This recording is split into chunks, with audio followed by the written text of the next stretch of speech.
ये कहानी है एक ऐसे आदमी की जिसे देखकर तुम कभी नहीं कहोगे कि इसके अंदर कुछ गलत है। स्मार्ट है, हैंडसम है, बात करने का अंदाज ऐसा कि सामने वाला खिंचा चला है। ऐसा इंसान जिसे देखकर कोई भी कहे आदमी हो तो ऐसा। लेकिन एक ऐसी थकान है जो नींद से नहीं जाती, आराम से नहीं जाती, किसी के प्यार से नहीं जाती। और सबसे डरावनी बात, इस आदमी ने एक तारीख तय कर ली है, एक दिन जिस दिन वो इस दुनिया को हमेशा हमेशा के लिए छोड़ देगा। कोई इमरजेंसी नहीं, कोई अचानक फैसला नहीं, बहुत सोच समझकर, बहुत शांति से, बहुत ठंडे दिमाग से लिया गया फैसला।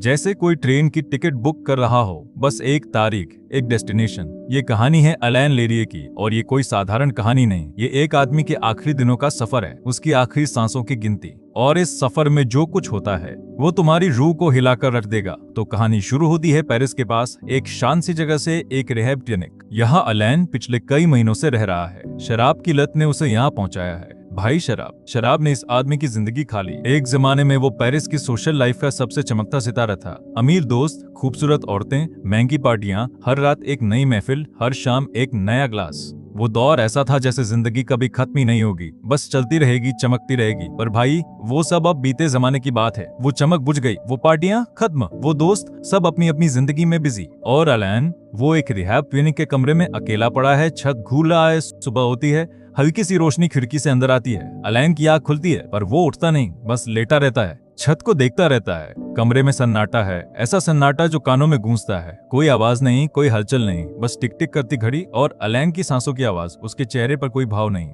ना खुशी, ना गम, ना गुस्सा, ना उदासी, बस एक खालीपन। ऐसा खालीपन जैसे किसी ने अंदर से सब कुछ निकालकर एक खोल छोड़ दिया हो, एक खूबसूरत चमकदार खोल जिसके अंदर कुछ भी नहीं। उसके बगल में एक औरत सो रही है, लिडिया। वो क्लिनिक में काम करती है और अलैन से एक तरह का लगाव रखती है।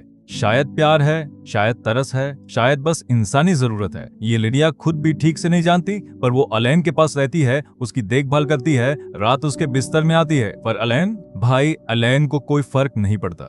वो लिडिया को देखता है, खूबसूरत है, नरम है, प्यार करने वाली है, पर उसकी आंखों में वो गर्माहट नहीं जो प्यार में होती है। वो उसे छूता है, पर उस छूने में वो भूख नहीं, वो चाहत नहीं, वो जरूरत नहीं जो एक इंसान को दूसरे इंसान से जोड़ती है। लिडिया उठती है, अपने बालों को ठीक करती है, अलैन की तरफ देखकर मुस्कुराती है। सुबह हो गई, कैसा महसूस कर रहे हो? अलैन बस सिर हिलाता है, ठीक, एक शब्द, बस एक शब्द। लिडिया और बातें करती है, रात का खाना कैसा था, आज मौसम अच्छा है, शाम को बगीचे में चलें। एलन के जवाब छोटे हैं, रुके हैं, बिना किसी जज्बे के, जैसे कोई रोबोट प्रोग्राम किए गए जवाब दे रहा हो। लिडिया को लगता है कि शायद एलन अभी पूरा ठीक नहीं हुआ। शराब की लत छोड़ी है, शरीर को वक्त लगेगा, दिमाग को वक्त लगेगा, बस थोड़ा सब्र। पर उसे नहीं पता, उसे बिल्कुल नहीं पता कि एलन के अंदर कुछ बहुत बहुत गहरा टूट चुका है। ऐसा कुछ जो कोई डॉक्टर ठीक नहीं कर सकता, कोई दवा ठीक नहीं कर सकती, कोई प्यार ठीक नहीं कर सकता। क्योंकि वो चीज जो टूटी है वो जीने की वजह है, और जब वजह ही न रहे तो बाकी सब बेमतलब है। लिडिया के जाने के बाद एलन उठता है, धीरे धीरे, जैसे उसके शरीर में जान ही नहीं।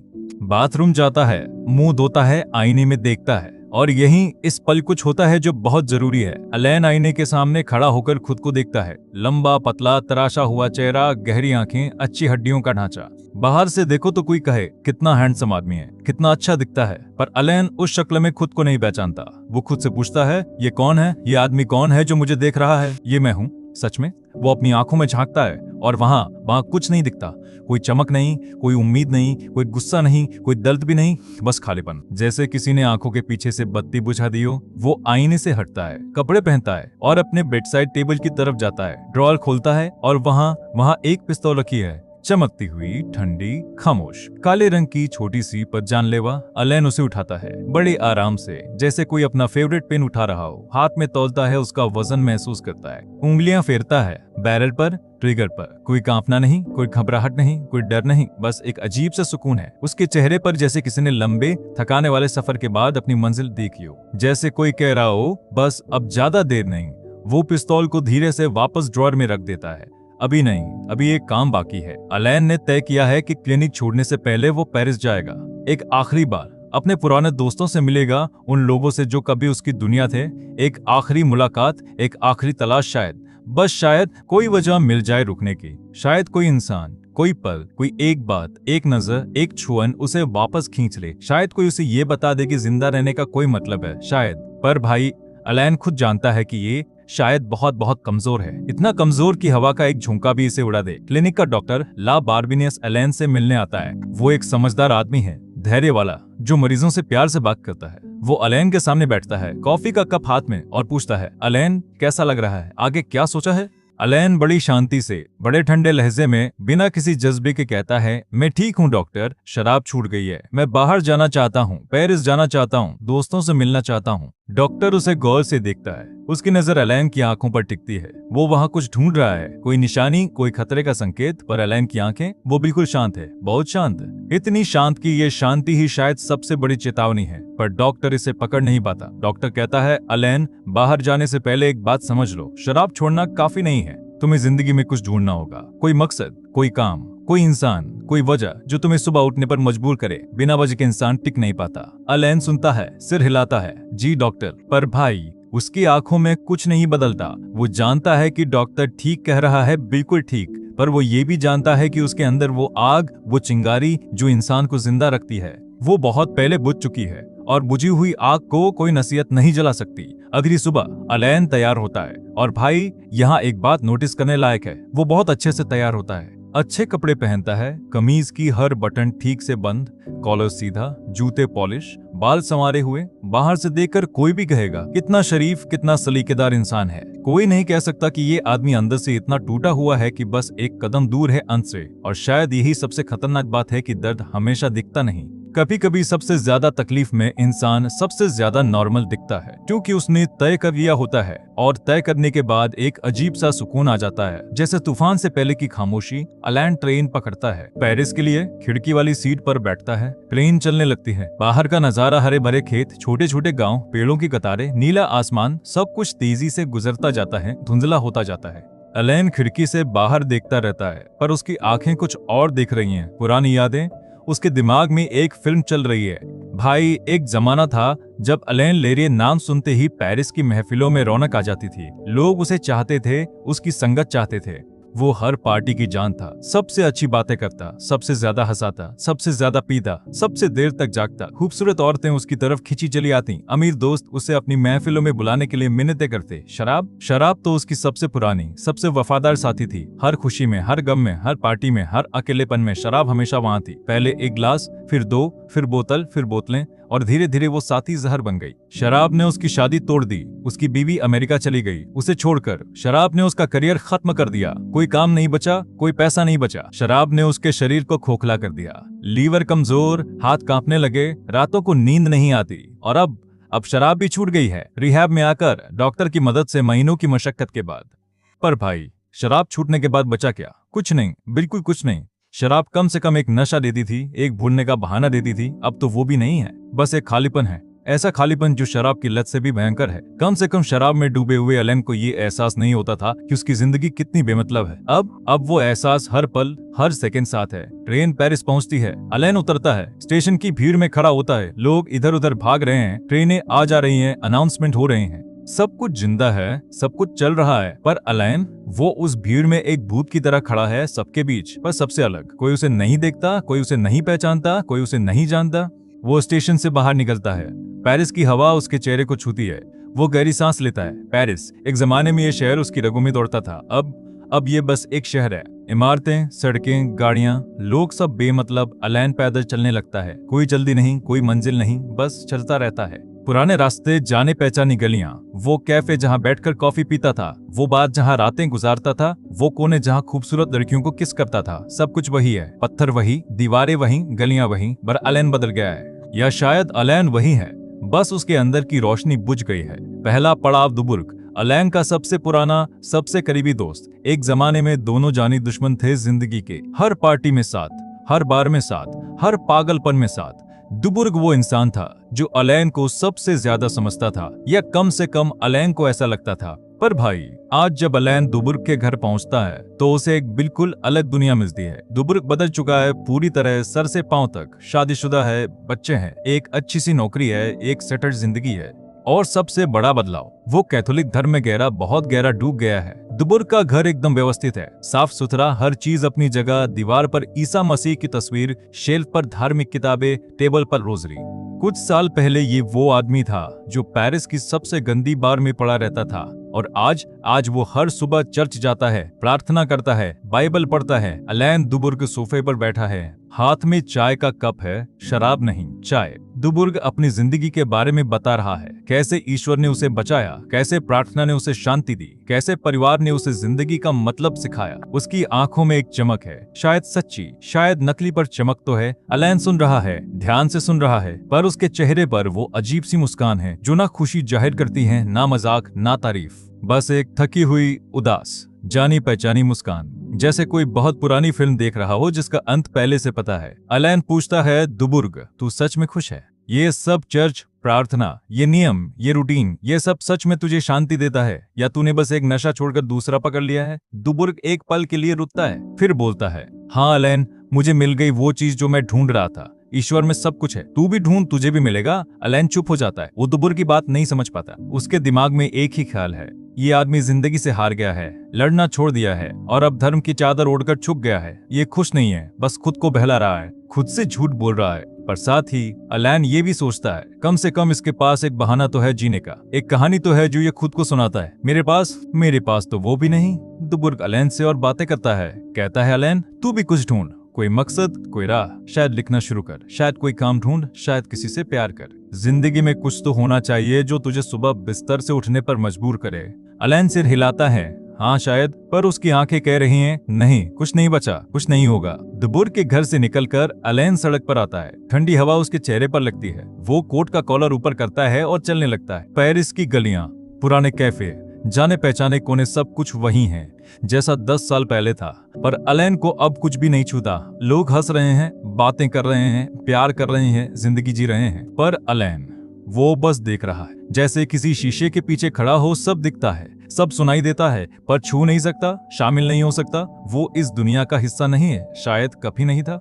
दूसरा पड़ाव सोलांज, अलैन की पुरानी प्रेमिका। एक जमाने में दोनों के बीच ऐसा प्यार था जो आग लगा दे, जुनूनी, तूफानी, पागल कर देने वाला। ऐसा प्यार जो दुनिया बुला दे, जो सब कुछ जला दे। पर शराब ने वो भी जला दिया। अलैन ने शराब को सोलांज से ज्यादा चाहा और सोलांज ने एक रात आंखों में आंसू लिए दरवाजा बंद कर दिया, हमेशा के लिए। अब सोलांज की जिंदगी बदल चुकी है, नया साथी है, नया घर है, नई जिंदगी है।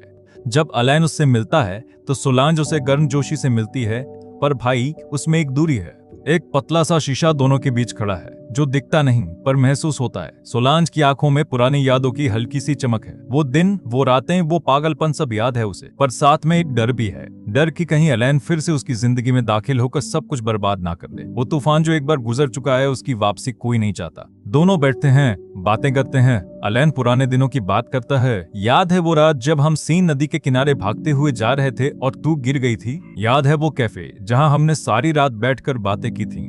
सोलांज मुस्कुराती है, हाँ अलैन, याद है, सब याद है। पर जब अलैन उसके करीब आता है, उसका हाथ पकड़ने की कोशिश करता है, तो सोलांज धीरे से पीछे हट जाती है। अलैन, वो वक्त गुजर गया, अब मेरी जिंदगी अलग है, मैं खुश हूँ, प्लीज इसे खराब मत करो। अलैन को चोट लगती है, गहरी चोट, पर वो दिखाता नहीं। वही थकी हुई, खाली मुस्कान चेहरे पर चिपकाता है, मैं जानता हूँ, बस मिलना चाहता था। और वहां से उठकर चला आता है। एक और दरवाजा बंद, एक और उम्मीद खाक, तीसरा पड़ाव जीने, एक और पुरानी दोस्त जिन्हें एक बोहेमियन किस्म की लड़की है, आजाद, बेलगाम, बेपरवाह। वो अभी भी वही जिंदगी जी रही है जो 10 साल पहले जीती थी। रात भर पार्टी, सुबह तक सोना, दोपहर को उठना, फिर से पार्टी। उसने कुछ नहीं बदला। उसकी जिंदगी में ना कोई प्लान है, ना कोई मकसद, बस बहना है, पानी की तरह जहां ले जाए। जीन अलैन को देखकर खुश होती है। अलैन, कहाँ गायब था तू? चल, आज रात पार्टी है, चलते हैं। अलैन हाँ कहता है, शायद इसलिए कि मना करने की ताकत भी नहीं बची, शायद इसलिए कि उसे कहीं और जाना भी नहीं।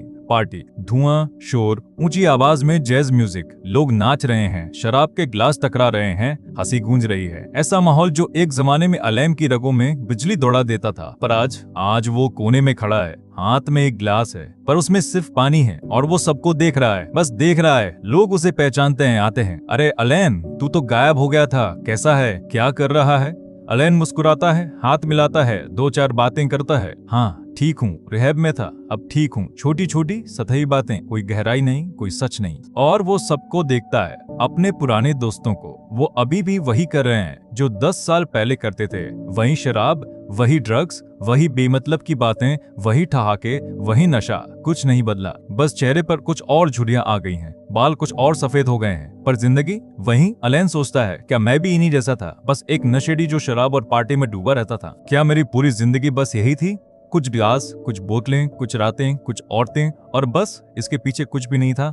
जीने उसके पास आती है, उसका हाथ पकड़ती है। अलेन, तू बहुत सीरियस हो गया है, पहले तू ऐसा नहीं था। चल ड्रिंक ले, डांस कर, मजे कर, बस जी ले, ज्यादा मत सोच। पर भाई, सोचना ही तो अलेन की सबसे बड़ी बीमारी है। उसका दिमाग एक ऐसी मशीन है जो रुकती ही नहीं, बंद ही नहीं होती। बार बार वही सवाल, मैं क्यों जिंदा हूँ, किसके लिए, किस मकसद से? ये सब सांस लेना, खाना पीना, सोना, जागना, इसका मतलब क्या है? पार्टी से बाहर निकलकर अलेन रात के अंधेरे में सड़क पर चलने लगता है। पेरिस रात में एक अलग ही शहर बन जाता है। स्ट्रीट लाइट्स की पीली रोशनी, खाली सड़कें, कभी कभी कोई गुजरता हुआ अजनबी।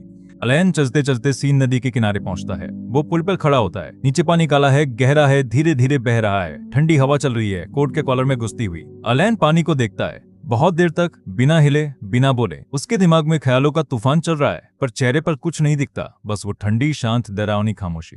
कोई राहगीर गुजरता है, एक नजर अलेन पर डालता है और चलता बनता है। किसी को कोई फर्क नहीं पड़ता, कोई नहीं रुकता, कोई नहीं पूछता। अगला दिन अलेन मिलता है शार्ली से। शार्ली एक कामयाब बिजनेसमैन है, पैसे वाला, सेटल्ड, बड़ा घर, अच्छी बीवी, 2 बच्चे, गाड़ी, नौकर। शार्ली अलेन को अपने बड़े शानदार अपार्टमेंट में बुलाता है। अच्छा खाना, अच्छी वाइन, हालांकि अलेन वाइन मना कर देता है। शार्ली खुश होता है, अरे वाह, सच में छोड़ दी, ग्रेट। शार्ली और उसकी बीवी अलेन से प्यार से बात करते हैं। शार्ली अपनी कामयाबी की बातें बताता है, नया बिजनेस डील, नई गाड़ी, बच्चों के अच्छे स्कूल, अगले साल की छुट्टी का प्लान। उसकी बीवी खूबसूरत है, शालीन है, हर बात में हमारे शार्ली करती है। अलेन सुन रहा है, मुस्कुरा रहा है, सिर हिला रहा है, पर अंदर अंदर वो सोच रहा है, ये सब किस लिए? ये पैसा, ये गाड़ी, ये बड़ा घर, ये बच्चों का स्कूल, इसका मतलब क्या है? ये आदमी सुबह उठता है, ऑफिस जाता है, पैसे कमाता है, घर आता है, खाना खाता है, सोता है, और ये सिलसिला चलता रहता है। बस यही जिंदगी है। शार्ली पूछता है, तो तू आगे क्या करेगा, कोई प्लान? अलेन के पास कोई जवाब नहीं। वो बस उसी मुस्कान के साथ कहता है, देखते हैं। शार्ली हंसता है, अरे कुछ करना, तू टैलेंटेड है, कुछ भी कर सकता है, बस शुरू कर। पर अलेन जानता है कि शुरू करना तब मुमकिन है जब अंदर कोई चिंगारी हो, और उसके अंदर सिर्फ राख है। शार्ली के घर से निकलकर अलेन एक पल के लिए रुकता है, पीछे मुड़कर उस बड़े अपार्टमेंट को देखता है। चमकती खिड़कियां, अंदर की रोशनी, शार्ली का ठहाका सुनाई दे रहा है। और अलेन सोचता है, क्या ये खुशी है, या ये भी बस एक और तरीका है खुद को बहलाने का? फिर मिलता है एवा से। एवा एक खूबसूरत, आजाद ख्याल की औरत है। उसमें एक जिंदा दिली है, एक गर्माहट है। वो अलेन को पसंद करती है, शायद इससे भी ज्यादा। उसकी आंखों में अलेन के लिए एक नरम कोना है, एक ऐसी जगह जहां वो अलेन को रखना चाहती है। एवा अलेन को अपने घर ले जाती है। दोनों बैठते हैं, वाइन नहीं कॉफी, बातें करते हैं, हल्की फुल्की, फिर थोड़ी गहरी। एवा अलेन के करीब आती है, उसके बाल से खेलती है, उसका हाथ पकड़ती है। उसकी आंखें कह रही हैं, मैं तेरे लिए यहाँ हूँ, बस मुझे आने दे। पर अलेन भाई, उसका शरीर वहाँ है, पर रूह कहीं और भटक रही है। एवा का स्पर्श उसे छूता है, पर उसके अंदर तक नहीं पहुँचता। जैसे गर्म पानी बर्फ पर गिरे ऊपर ऊपर पिघलता है, पर अंदर की ठंड वही रहती है। एवा पूछती है, अलेन तुम्हें क्या चाहिए, बताओ, मैं क्या करूं? कुछ भी। उसकी आवाज में सच्चाई है, प्यार है, बेचैनी है। अलेन एक लम्हे के लिए रुकता है। उसकी आंखों में कुछ चमकता है, शायद एक आंसू, शायद बस रोशनी का खेल। फिर वो बोलता है बड़ी धीमी, बड़ी थकी हुई आवाज में, कुछ नहीं, तू कुछ नहीं कर सकती, कोई कुछ नहीं कर सकता। भाई, ये शब्द सुनकर एवा का चेहरा गिर जाता है। उसकी आंखों में दर्द उभरता है। तुम ऐसा क्यों कहते हो? मैं तुमसे प्यार करती हूँ। अलेन, क्या ये काफी नहीं? अलेन मुस्कुराता है, वही थकी हुई खोखली मुस्कान। प्यार काफी होना चाहिए, पर मेरे लिए कुछ भी काफी नहीं। ये मेरी गलती है, तेरी नहीं। एवा का दिल टूट जाता है। वो समझ नहीं पाती कि ये आदमी क्यों इतना दूर है, इतना ठंडा है, इतना बंद है। उसे नहीं पता कि अलेन के अंदर का इंसान बहुत पहले मर चुका है, बस शरीर अभी चल रहा है, जैसे कोई घड़ी जिसकी बैटरी खत्म होने वाली है, पर सुइयां अभी धीरे धीरे घूम रही हैं। फिर अलेन मिलता है सिरिल से। सिरिल एक इंटेलेक्चुअल है, लेखक, सोचने वाला, समझने वाला। अलेन को लगता है कि शायद सिरिल उसे समझेगा, शायद वो बात कहेगा जो किसी ने नहीं कही, वो एक वाक्य, वो एक शब्द जो अलेन के अंदर कुछ जगा दे। दोनों एक कैफे में बैठते हैं, कॉफी, सिगरेट और बातें, गहरी बातें। फिलॉसफी, जिंदगी का मतलब, मौत का मतलब, अस्तित्व का सवाल। अलेन पहली बार थोड़ा खुलता है, सिरिल, मुझे कोई वजह नहीं मिलती जीने की। मैंने हर चीज आजमाई, शराब ने कुछ साल बहलाया, प्यार ने कुछ महीने, दोस्ती ने कुछ दिन, पर सब खत्म हो जाता है, सब नकली लगता है। मुझे लगता है कि मैं एक गलती हूँ, एक ऐसी गलती जिसे किसी ने गलती से जिंदा कर दिया। सिरिल सुनता है, गौर से, बिना टोके, बिना हिले, फिर बोलता है, अलेन, शायद तू बहुत ज्यादा सोचता है। शायद जिंदगी में हर चीज का मतलब निकालने की जरूरत नहीं, कभी कभी बस जीना ही मकसद है। सांस लेना, सूरज देखना, कॉफी पीना, बस इसके पीछे कोई गहरा मतलब नहीं होता। अलेन सुनता है, सोचता है, फिर धीरे से सिर हिलाता है। बस जीना, ये उन लोगों के लिए काफी है जिनके अंदर जीने की भूख है। मेरे अंदर वो भूख मर चुकी है सिरिल। ना खाने की भूख, ना प्यार की, ना काम की, ना जिंदगी की, कुछ भी नहीं। सिरिल के पास इसका कोई जवाब नहीं। वो बस चुपचाप अलेन को देखता है और शायद, बस शायद, उसे एहसास होता है कि अलेन कितना दूर निकल चुका है, पर वो कुछ कर नहीं पाता। क्या करे, क्या कोई कर सकता है। एक रात अलेन एक कैफे में अकेला बैठा है। सामने कॉफी का कप आधा पिया हुआ, ठंडा हो चुका। बाहर बारिश हो रही है, खिड़की पर बूंदें टकरा रही हैं।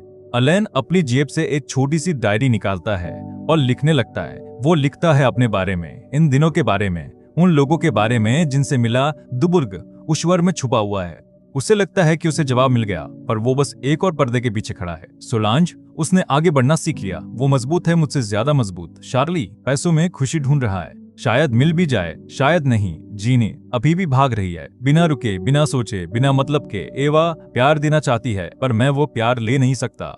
मेरे अंदर वो जगह ही नहीं बची जहां प्यार रखा जाए। सिरिल समझता है पर कर कुछ नहीं सकता, कोई नहीं कर सकता। फिर वो लिखता है, मैंने सबसे मिला, मैंने सब देखा, हर दरवाजा खटखटाया, हर चेहरा देखा, कोई वजह नहीं मिली, कुछ भी नहीं मिला जो मुझे रोक सके। डायरी बंद करता है। बाहर बारिश तेज हो गई है। अलेन एक किताबों की दुकान में जाता है।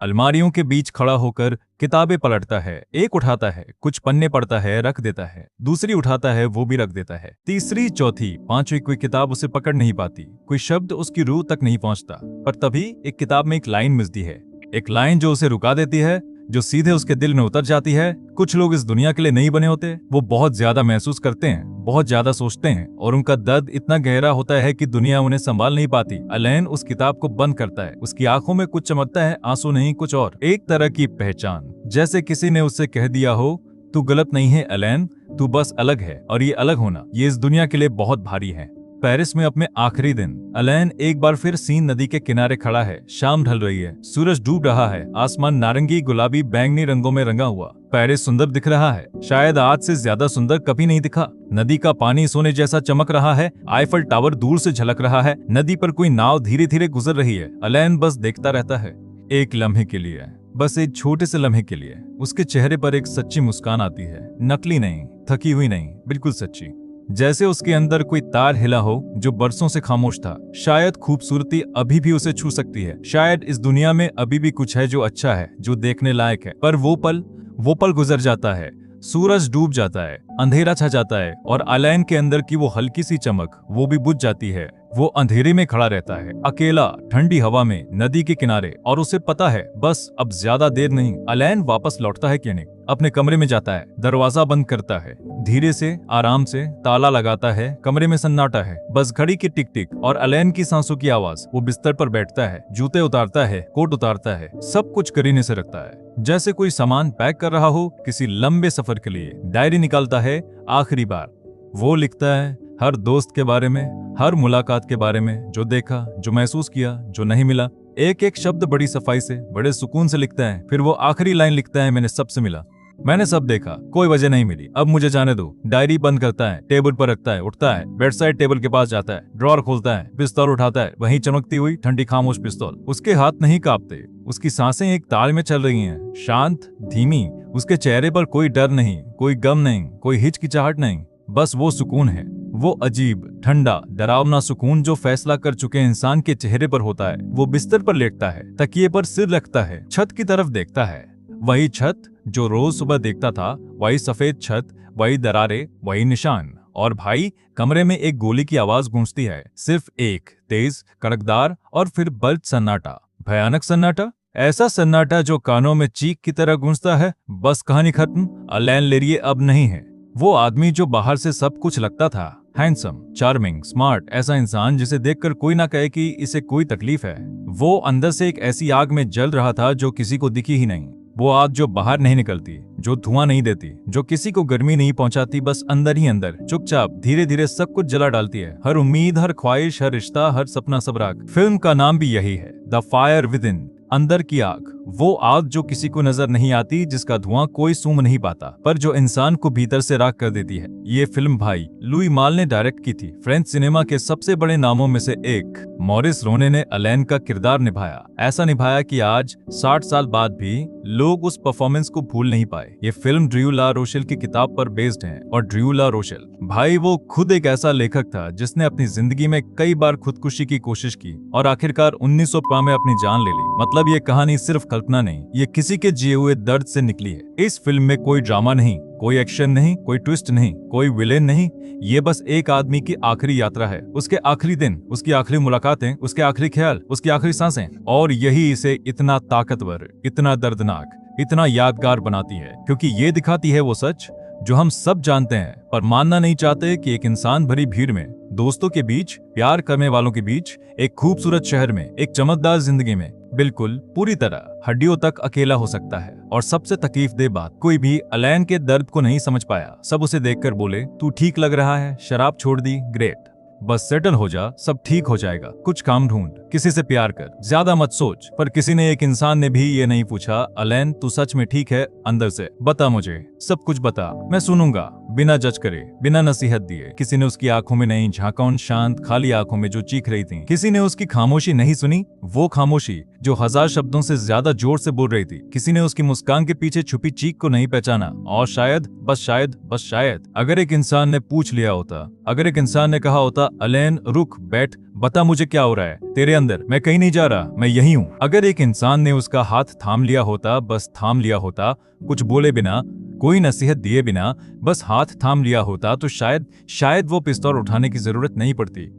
तो भाई ये फिल्म यहीं खत्म होती है। द फायर विदिन, इसकी कहानी, इसके किरदार, इसका अंत, सब कुछ मैंने तुम्हें बता दिया। पर भाई एक बात है जो मैंने अभी तक नहीं बताई। ये फिल्म, ये अलेन की कहानी थी, ये डायरेक्टर का विजन था। पर जो मेरे अंदर इस फिल्म ने किया, जो सवाल इसने मेरे दिमाग में छोड़े, जो रातें मैंने इस फिल्म के बारे में सोचते हुए गुजारी, जो कोर आइडिया इस फिल्म के पीछे छुपा है, वो मैंने यहाँ नहीं बताई। वो मैंने बताई है अपने नए चैनल पर। वहां मैंने अपना पर्सनल पीओवी रखा है। कोई फिल्म एक्सप्लेनेशन नहीं, कोई समरी नहीं, कोई रिव्यू नहीं, बस मैं और मेरी सोच, रॉ, अनफिल्टर्ड, बिना किसी फिल्टर के। अगर तुम उन लोगों में से हो जो सिर्फ कहानी नहीं सुनना चाहते बल्कि कहानी के पीछे का क्यों समझना चाहते हो, तो वो वीडियो तुम्हारे लिए है। लिंक डिस्क्रिप्शन में है, जाओ देखो।